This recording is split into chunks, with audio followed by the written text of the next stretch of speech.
Desde que estava lá em cima, Deus mostrava detox, mas um detox mental, que todos nós, repito, todos nós por dia temos quase 30 mil pensamentos negativos, e mais do que nunca Deus tem me usado muito.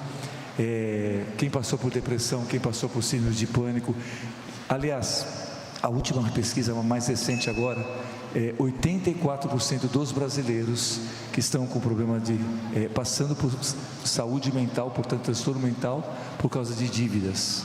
Uma curiosidade, quem tem uma conta a pagar, levante a mão. E aí, segundo essa estatística, entra, padre, você está tirando de onde? Você da sua cabeça? Não, entra na internet, vai lá, Serasa. Interessante, foi 4 pontos que destacando: 70% dos brasileiros, gente, é muita coisa, não está dormindo direito.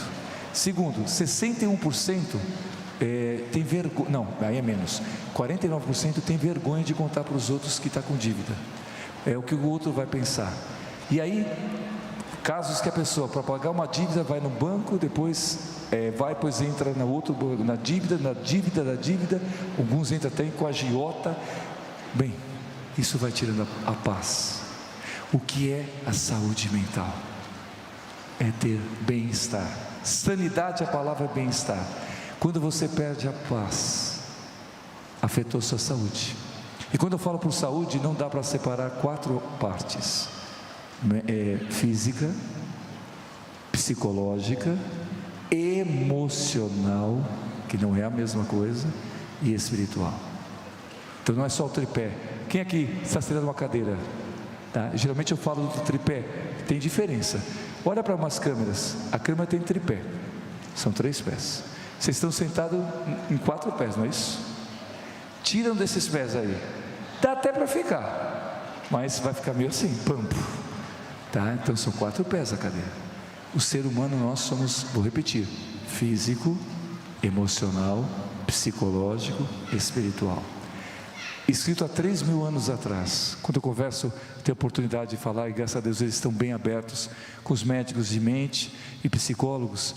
Eu falo começou com Salomão, Provérbios capítulo 4, versículo 23. Tenha cuidado com o que você pensa, pois a sua vida é dirigida pelos seus pensamentos. Hoje a neurociência vem com a pesquisa, isso aí foi feito em ressonância, com testes, e quase 30 mil pensamentos negativos passam na minha mente. Como me proteger? Como estar e superar isso? Quem já passou por pensamentos, todos nós passamos por pensamentos negativos, aqui vai uma dica. Quando você está num pensamento negativo, quem passou por síndrome de pânico sabe, se você quiser combater esse pensamento, é pior, ele vence. Porque quanto mais você quer lutar contra isso, o pensamento se transforma num show de horrores. Porque entra são tantos, vira um show de horror. Por isso que eu falei para vocês, cuidado com filmes de terror. Porque aí a neurociência não entra, agora é a parte que eu entro.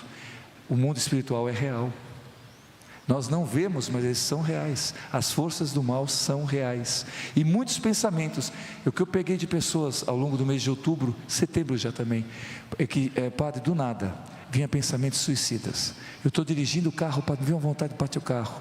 Ou está passando uma situação difícil, vem aquele pensamento de encurtar a vida. Não, desista tudo, larga tudo. Ou mesmo no próprio trabalho. E se a pessoa não tem intimidade com Deus, ela cai. Todos nós, eu confesso a vocês, o dia que eu guardo na minha vida, e o carinho que eu tenho por ela, mais ainda, 1º de outubro de 2013, foi o dia que eu tomei consciência que eu precisava me cuidar. 7 meses, 22 dias, nunca eu rezei. Se eu já orava, no mínimo eu tripliquei a minha oração. Eu tripliquei. Confessei a vocês, nunca deixei de falar. Padre, descreva para mim um momento da depressão para você. Imagina, quem aqui gosta, quem já se alimentou? Precisa se alimentar, né?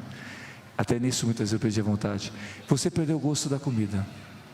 Ou melhor, você perdeu o gosto. Então, você está comendo um chocolate, não tem gosto de nada. Você perde o gosto. Mas a nossa vida não pode ser baseada em sentimentos. Então, olha só a importância Deus permitiu que eu fosse no fundo do poço, porque eu confesso a vocês que eu não acreditava em depressão, eu achava frescura. Então Deus permitiu para que eu experimentasse, compreendesse, e só compreendendo. Infelizmente nós somos cabeças duras, eu sou cabeça dura. Evangelho de hoje, Deus é tão lindo, Ele já vai preparando. O Senhor pega um fariseu e um publicano. Amados, Jesus, várias vezes em Mateus, Ele vai falar: eu não vim para os santos, para os justos, eu vim para os pecadores. Por quê? Porque o pecador, Jesus veio para nos salvar. E as pessoas, quando você se apega, você se acha, quem se acha, vou usar essa gíria aqui, Deus não te acha. Quem se julga o cara, né? Eu já falei tantas vezes com vocês isso, quebra a cara. Porque quando você fica no eu faço isso, eu faço aquilo, eu, entra o egoísmo. Foi o que aconteceu com o fariseu. O que ele disse? Eu não sou igual a essa turma toda de ladrão, não. Eu não sou isso, e não sou igual aquele publicano. Não, eu faço isso, eu jejuo. Meu Deus, ele é como se fosse uma pessoa perfeita.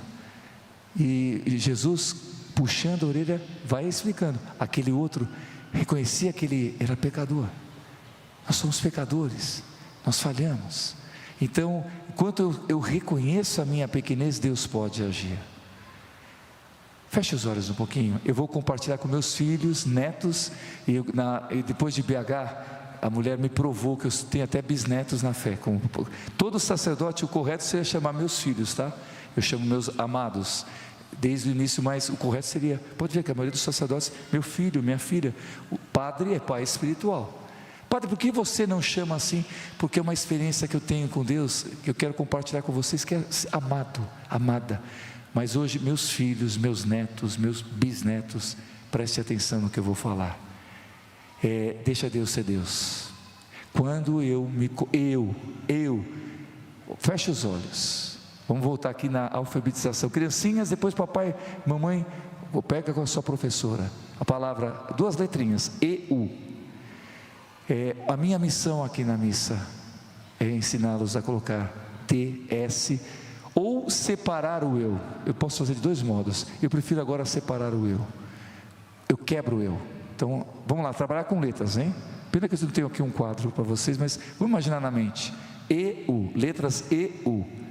Elas unidas formam eu. Se eu separo e coloco J, S, S, fica o quê? Fica o quê? Vocês viram o que nós cantamos agora? Depois eu não cantei a outra parte que eu falei, eu vou explicar primeiro a beleza dessa música. Você é bem-vindo aqui, a casa é sua, pode entrar, mas me esvazia de mim, me esvazio de mim. O homem e a mulher, me esvazia de mim. Sopra teu vento aqui, a unção. Toma teu trono, Jesus, vem reinar. Nós queremos te ouvir. Não o que o mundo fala, nós queremos te ouvir. Esta casa é sua, essa, mas principalmente esta casa. Eu, você, quem é batizado? Somos templos de Deus. Deus habita aqui. Esta casa é sua.